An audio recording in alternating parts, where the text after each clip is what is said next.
Ethan Foster had always been a man of routine.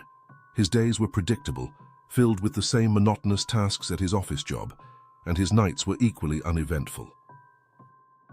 That was until the dream started. The first night it was nothing more than a fleeting image, a dark hallway with walls that seemed to breathe.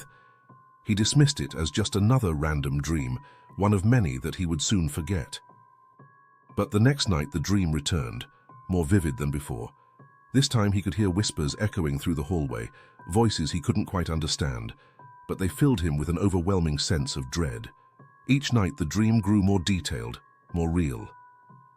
Ethan found himself walking further down the hallway, his footsteps echoing ominously. The air was thick with tension, and the whispers grew louder, more insistent. By the fourth night, he could feel the coldness of the floor beneath his feet, the dampness of the air clinging to his skin. As the days passed, the line between his waking life and the dream began to blur. He would catch glimpses of the hallway in the corners of his vision, even during the day.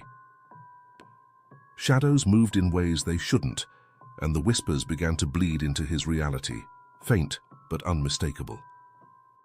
Desperate for answers, Ethan began to research sleep disorders, nightmares, anything that could explain what was happening to him.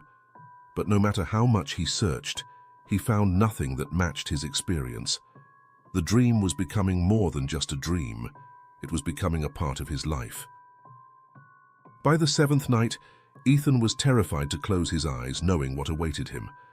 But exhaustion eventually overtook him, and he was once again plunged into the nightmare. This time, he reached the end of the hallway where a massive, ornate door stood. The whispers were deafening now, urging him to open it. With trembling hands, he pushed the door open, revealing a room filled with mirrors. Each one reflected a different version of himself, some older, some younger, some twisted and deformed. In the center of the room stood a figure, shrouded in darkness, its face obscured. "You belong to us now," the figure whispered, its voice a chorus of all the others. Ethan tried to back away, but the door had disappeared. The room began to close in on him, the mirrors warping and twisting until they surrounded him, reflecting only his terrified expression. When Ethan woke, he was still in the room.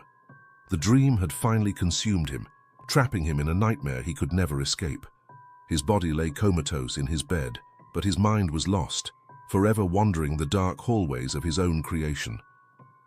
And in the waking world, the whispers continued, growing louder, searching for their next victim.